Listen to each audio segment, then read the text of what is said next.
नमस्कार दोस्तों, स्वागत है आपका शिक्षा शिखर में। आज हम लेकर आए हैं क्लास 10वीं के 20 महत्वपूर्ण प्रश्न जो परीक्षा में बार बार पूछे जाते हैं। तो चलिए शुरू करते हैं। देखते हैं आप कितने सवालों का सही जवाब दे पाते हैं। पहला सवाल है, NaCl का रासायनिक नाम क्या है? NaCl का रासायनिक नाम क्या है? Sodium oxide, sodium chloride, sodium carbonate या फिर सोडियम सल्फेट। तो इसका सही उत्तर हो जाएगा सोडियम क्लोराइड। NaCl का मतलब होता है सोडियम क्लोराइड, तो बी ऑप्शन सही हो जाएगा। अगला क्वेश्चन देखिए, कौन सा विलयन अम्लीय होता है? आपको बताना है इनमें से कौन सा विलयन है जो अम्लीय होता है। साबुन का घोल, नींबू रस, बेकिंग सोडा का घोल, सोडियम हाइड्रोक्साइड। बताइए इसका आंसर क्या होगा? तो सही उत्तर हो जाएगा ऑप्शन बी। ऑप्शन बी, नींबू का रस क्या होता है? अम्लीय होता है। तो आप इधर इमेज में देख भी सकते हैं नींबू का रस। अगला क्वेश्चन है, पीएच का मान जितना कम होगा उतना ही पदार्थ होगा। जैसे जैसे पीएच का मान कम होता जाएगा पदार्थ वैसे क्या होगा? क्षारीय होता जाएगा, तटस्थ रहेगा, अम्लीय या फिर कोई परिवर्तन नहीं होगा। इसका सही उत्तर हो जाएगा अम्लीय। जैसे जैसे पीएच मान कम होता जाएगा वैसे वैसे क्या होगा? पदार्थ अम्लीय होता जाएगा, और जैसे जैसे पीएच मान अधिक होगा वैसे वैसे पदार्थ क्षारीय होता जाएगा। तो इस प्रश्न का सही उत्तर हो जाएगा अम्लीय। ठीक है। अगला प्रश्न है, CaCO3 का सामान्य नाम क्या है? CaCO3 का सामान्य नाम क्या है? ऑप्शन ए, चूना पत्थर, bleaching powder, gypsum, soda ash. तो इसका आंसर क्या होगा बताइए? इस प्रश्न का सही उत्तर हो जाएगा CaCO3 का सामान्य नाम है चूना पत्थर। क्या नाम है? चूना पत्थर। तो चूना पत्थर का उपयोग कहाँ कहाँ होता है? चूना पत्थर का उपयोग हम निर्माण में करते हैं, अर्थात सीमेंट निर्माण, कंक्रीट, सड़क, उद्योग में भी किया जाता है। इस्पात उद्योग, कागज़ उद्योग, पेंट, प्लास्टिक उद्योग, और जल उपचार में, कृषि मिट्टी सुधारक में किया जाता है, और सजावट में भी इसका कई तरह के उपयोग होता है। कई क्षेत्रों में भी इसका उपयोग, चूना पत्थर का उपयोग किया जाता है। अगला प्रश्न देखते हैं। अगला प्रश्न है, HCl गैस को पानी में घोलने पर क्या बनता है? जब HCl गैस को हम पानी में घोलते हैं तो क्या बनता है? हाइड्रोजन गैस बनता है, हाइड्रोक्लोरिक अम्ल बनता है, क्लोरीन गैस बनता है, या जल बन जाता है। तो इस प्रश्न का सही उत्तर हो जाएगा, देखिए इसका सही उत्तर हो जाएगा ऑप्शन बी। HCl को हम जब पानी में घोलते हैं तो हाइड्रोक्लोरिक अम्ल प्राप्त होता है। क्या प्राप्त होता है? हाइड्रोक्लोरिक अम्ल प्राप्त होता है। सही उत्तर बी हो जाएगा। हाइड्रोक्लोरिक अम्ल का उपयोग है स्टील की सफाई करने में। हाइड्रोक्लोरिक अम्ल स्टील की साफ सफाई में, रसायनों में इसका उपयोग किया जाता है, अर्थात रसायनों के उत्पादन में, खाद्य प्रसंस्करण में भी इसका उपयोग होता है, तेल के निष्कर्षण में, तेल को शुद्ध करने में किया जाता है, पीएच नियंत्रण में, और दवा का निर्माण में भी HCl का उपयोग करते हैं हम। और सबसे महत्वपूर्ण बात है, जो हमारे पेट में जो अम्ल पाया जाता है वो HCl अम्ल ही पाया जाता है। अगला क्वेश्चन है, जब धातुएं जल के साथ अभिक्रिया करेंगी तो कौन सी गैस उत्सर्जित करेंगी? धातु प्लस जल, तो उससे कौन सी गैस उत्सर्जित होगी? ऑक्सीजन, कार्बन डाइऑक्साइड, हाइड्रोजन या नाइट्रोजन। तो इसका सही उत्तर हो जाएगा ऑप्शन सी, हाइड्रोजन गैस बनेगी। कौन सी गैस बनेगी? हाइड्रोजन गैस बनेगी। चलिए आगे देखते हैं। अगला प्रश्न है, सबसे पहले आप ये देखिए, प्रश्न देखने से पहले यहाँ है पोटेशियम सबसे अधिक अभिक्रियाशील। आपसे पूछा जाएगा सबसे अधिक अभिक्रियाशील तत्व कौन सा है? पोटेशियम। कौन सा है? पोटेशियम है। और उसके बाद सोडियम जिसका संकेत Na होता है, फिर कैल्शियम है, कैल्शियम के बाद magnesium, aluminium, zinc, iron, lead, hydrogen, तांबा, मरकरी, पारद इसको बोलते हैं, फिर है सिल्वर। सबसे कम अभिक्रियाशील तत्व कौन सा है? गोल्ड है। कौन सा है? गोल्ड। तो अब इस प्रश्न का उत्तर दीजिए। Fe2O3 plus 2Al, Fe2O3 plus Al, और उसके बाद इधर जो बना है Al2O3 प्लस Fe। ऊपर दी गई अभिक्रिया किस प्रकार की अभिक्रिया है? संयोजन अभिक्रिया, द्विविस्थापन अभिक्रिया, या फिर वियोजन अभिक्रिया, या फिर विस्थापन अभिक्रिया? तो इसमें से क्या आंसर हो जाएगा बताइए। देखिए इसका आंसर होगा विस्थापन अभिक्रिया। क्या होगा? विस्थापन अभिक्रिया। विस्थापन अभिक्रिया मतलब जब कोई शक्तिशाली पदार्थ अपने अधिक अभिक्रियाशील पदार्थ अपने से कम अभिक्रियाशील पदार्थ को यहाँ से हटा देता है, उसके स्थान से हटाकर खुद स्थान ले लेता है, तो उसे बोलते हैं विस्थापन अभिक्रिया। तो यहाँ वही बात हुआ है जो यहाँ देखिए, यहाँ Fe जो है, Fe को एल्युमिनियम हटा दिया, मतलब एल्युमिनियम क्या है? अधिक अभिक्रियाशील है किससे? लोहा से। तो एल्युमिनियम लोहा को हटा दिया है, इसका स्थान ले लिया है, तो Al2O3 बन गया है, और इधर आयरन लोहा पकाव 6 प्राप्त हो गया। तो इस अभिक्रिया मतलब इस प्रश्न का उत्तर क्या हो जाएगा? विस्थापन अभिक्रिया हो जाएगा, विस्थापन अभिक्रिया। ठीक है, तो विस्थापन अभिक्रिया की परिभाषा भी देख लेते हैं क्या होता है। ये रासायनिक अभिक्रिया जिसमें एक अधिक अभिक्रियाशील तत्व किसी यौगिक में मौजूद कम अभिक्रियाशील तत्व को विस्थापित कर देता है और उसका जगह ले लेता है, तो उसे हम क्या कहते हैं? विस्थापन अभिक्रिया कहते हैं। इस प्रश्न का सही उत्तर यही विस्थापन अभिक्रिया हो जाएगा। अगला क्वेश्चन देखिए। अगला क्वेश्चन है, लौह चूर्ण पर तनु हाइड्रोक्लोरिक अम्ल डालने से क्या होता है? जब हम लोहे के चूर्ण पर तनु हाइड्रोक्लोरिक अम्ल को डालते हैं तो क्या बनता है? हाइड्रोजन गैस एवं आयरन क्लोराइड बनता है, या क्लोरीन गैस एवं आयरन हाइड्रोक्साइड बनता है, या कोई अभिक्रिया नहीं होती है, या फिर आयरन लवण एवं जल बनता है? तो क्या होगा? तो देखिए, जब हम लौह चूर्ण पर तनु हाइड्रोक्लोरिक अर्थात HCl अम्ल डालते हैं तो एक ऐसी रासायनिक अभिक्रिया होती है जिसमें हाइड्रोजन H2 और आयरन क्लोराइड FeCl2 बनता है। यह एक एकल विस्थापन अभिक्रिया होता है। कैसा होता है? एकल विस्थापन अभिक्रिया, जहां लोहा हाइड्रोक्लोरिक अम्ल से हाइड्रोजन को विस्थापित कर देता है, जिससे आयरन क्लोराइड और हाइड्रोजन गैस बनती है। क्या बनती है? आयरन क्लोराइड और हाइड्रोजन गैस बनती है। आयरन क्लोराइड और हाइड्रोजन गैस बनती है। इस प्रश्न का सही उत्तर होगा हाइड्रोजन गैस और आयरन क्लोराइड। अगला प्रश्न है, CuO plus H2, Cu plus H2O किस प्रकार की अभिक्रिया है? Cu plus H2, Cu plus H2O यह किस प्रकार की अभिक्रिया है? उपचयन अभिक्रिया, अपचयन अभिक्रिया, उदासीनीकरण अभिक्रिया, या फिर रेडॉक्स अभिक्रिया? इस प्रश्न का उत्तर हो जाएगा अपचयन अभिक्रिया। अब अपचयन अभिक्रिया क्यों होगा? देखिए, यह कॉपर जो है, कॉपर यहाँ से क्या हुआ? निकल गया। ऑक्सीजन का संयोग हो गया किससे? हाइड्रोजन से। देखिए, अपचयन अभिक्रिया में, अपचयन अभिक्रिया वह अभिक्रिया है जिसमें किसी पदार्थ से ऑक्सीजन का निष्कासन होता है।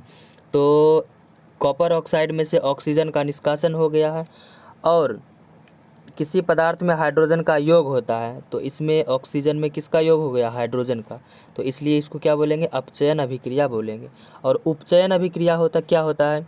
तो उपचयन अभिक्रिया वह अभिक्रिया है जिसमें किसी पदार्थ में ऑक्सीजन का योग होता है या किसी पदार्थ से हाइड्रोजन का त्याग होता है, तो उसे हम क्या कहते हैं?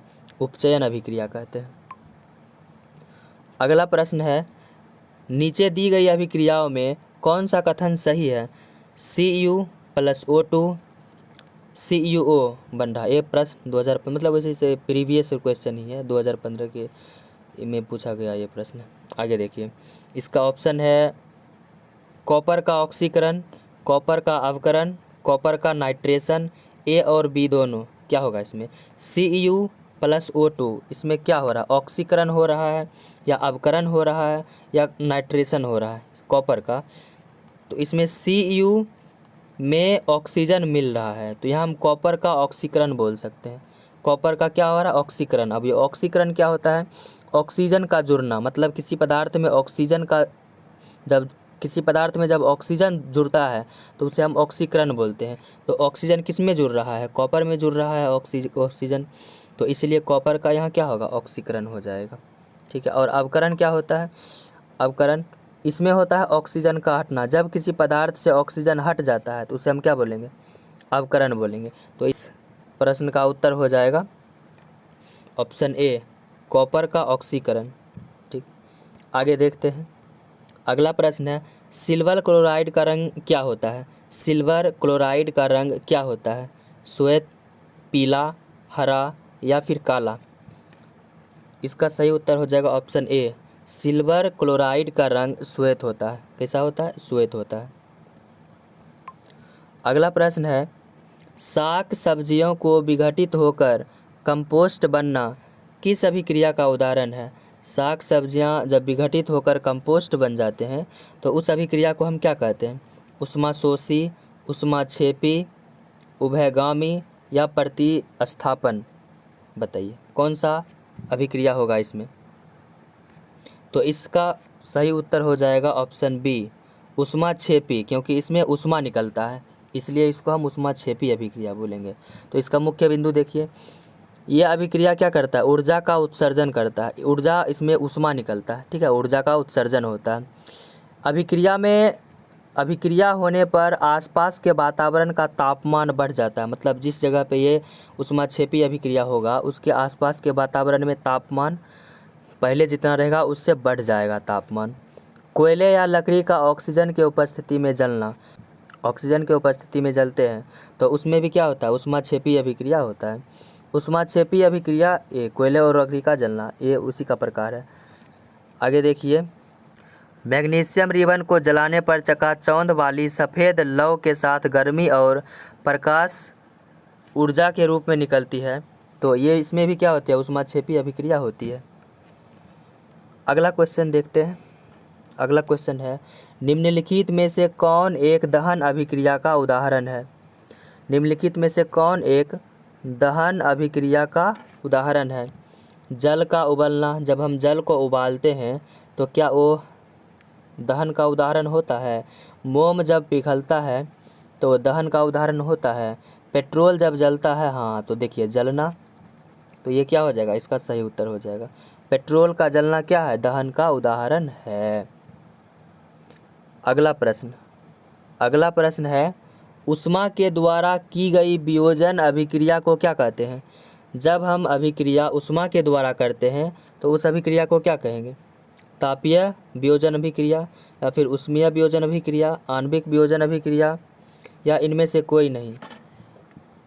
बताइए इसका उत्तर क्या होगा। इस प्रश्न का सही उत्तर हो जाएगा ऊष्मा के द्वारा करते हैं तो ऊष्मीय अभिक्रिया हो जाएगा। क्या होगा, ऊष्मीय अभिक्रिया। ठीक है, और देखिए तापीय अभिक्रिया, आणविक अभिक्रिया, ये क्या होता है इसके बारे में भी जान लेते हैं। तो तापीय अभिक्रिया यह ऐसी रासायनिक अभिक्रिया है जिसके लिए ऊर्जा के रूप में ऊष्मा अर्थात ताप की आवश्यकता होती है। तो इस अभिक्रिया में ऊष्मा की आवश्यकता होती है या ऊष्मा ये उत्पन्न करते हैं, इसको हम क्या बोलते हैं, तापीय अभिक्रिया। और आणविक अभिक्रिया क्या होती है, एक सरल रासायनिक अभिक्रिया में भाग लेने वाले परमाणुओं, अणुओं या आयनों की संख्या को अभिक्रिया की आणविकता कहते हैं। तो इसमें क्या भाग लेते हैं, परमाणुओं, अणुओं और आयन, इसकी संख्या भाग लेते हैं, तो इसी को हम क्या बोलते हैं, आणविक अभिक्रिया बोलते हैं। चलिए नेक्स्ट क्वेश्चन देखते हैं। नेक्स्ट क्वेश्चन है, वे अभिक्रियाएं जिनमें अभिकारकों के बीच आयनों का आदान प्रदान होता है उसे क्या कहते हैं। जब आयनों के आदान प्रदान होते हैं तो उस अभिक्रिया को हम क्या कहेंगे। ऑप्शन ए है संयोजन अभिक्रिया, बी में विस्थापन अभिक्रिया, सी में है वियोजन अभिक्रिया और डी में है द्विविस्थापन अभिक्रिया। तो इसका सही उत्तर हो जाएगा ऑप्शन डी। क्या हो जाएगा, ऑप्शन डी, द्विविस्थापन अभिक्रिया। तो ये याद रखिए, जब अभिक्रियाएं जिसके बीच अभिकारकों के बीच आयनों का क्या होता है, आदान प्रदान होता है, उसे हम बोलते हैं द्विविस्थापन अभिक्रिया। तो यहाँ सोडियम सल्फेट और बेरियम क्लोराइड का क्या हुआ, अभिक्रिया हुआ। तो इस तरह से इस अभिक्रिया को हम क्या बोलेंगे, इस अभिक्रिया को द्विविस्थापन अभिक्रिया बोलेंगे, क्योंकि ये अपना आयन एक दूसरे से आदान प्रदान कर रहे हैं। अगला प्रश्न है, रासायनिक अभिक्रिया में भाग लेने वाले पदार्थ को क्या कहा जाता है। जो पदार्थ रासायनिक अभिक्रिया में भाग लेते हैं उसे हम क्या कहते हैं, अभिकारक, उत्पाद, दोनों या कोई नहीं। तो इसका सही उत्तर क्या हो जाएगा? इस प्रश्न का सही उत्तर होगा ऑप्शन ए, अभिकारक। रासायनिक अभिक्रिया में भाग लेने वाले पदार्थ को हम अभिकारक बोलते हैं। और जो पदार्थ बनता है रासायनिक अभिक्रिया करने के बाद जो पदार्थ बनता है उसको हम उत्पाद बोलते हैं। क्या बोलते हैं? उत्पाद। अगला क्वेश्चन देखते हैं। अगला क्वेश्चन है समीकरण 2H2, ये इस तरह से लिखा है 2H2 + O2 और इधर उत्पाद में बना है 2H2O। बताइए कौन सी अभिक्रिया है? संयोजन अभिक्रिया, वियोजन अभिक्रिया, अवक्षेप अभिक्रिया या उदासीनीकरण अभिक्रिया? तो देखिए इसमें यहाँ दिया गया है 2H2 और O2, फिर है 2H2O, ये बना है। तो हाइड्रोजन ऑक्सीजन का क्या हुआ? संयोग हुआ, तब न जल बना। हाइड्रोजन ऑक्सीजन का संयोग से क्या बना? जल। तो मतलब ये हाइड्रोजन ऑक्सीजन में मिल रहा है, तो इसलिए इसको हम बोलेंगे संयोजन अभिक्रिया। यहाँ पे कौन सी अभिक्रिया हुई है? संयोजन अभिक्रिया। अगला क्वेश्चन देखिए, एल्यूमिनियम हाइड्रोक्साइड का सूत्र क्या होता है? एल्यूमिनियम हाइड्रोक्साइड का सूत्र AlOH3 AlOH3 AlH3O Al2OH3। तो इसका सही उत्तर हो जाएगा option B. Option B AlOH3 AlOH3 इसका सही उत्तर हो जाएगा। अगला क्वेश्चन देखिए। अगला क्वेश्चन है नाइट्रिक एसिड का सूत्र क्या होता है? नाइट्रिक एसिड बताना है आपको। HCl H2SO4 HNO3 H2CO3 क्या होगा? तो HCl तो होगा नहीं, हाइड्रोक्लोरिक अम्ल है। H2SO4 सल्फ्यूरिक अम्ल है, तो HNO3 इसका सही उत्तर हो जाएगा। नाइट्रिक एसिड का सूत्र क्या होता है? HNO3। ठीक है, चलिए आगे देखते हैं। जिन अभिक्रियाओं में ऊर्जा अवशोषित होती है उन्हें क्या कहते हैं?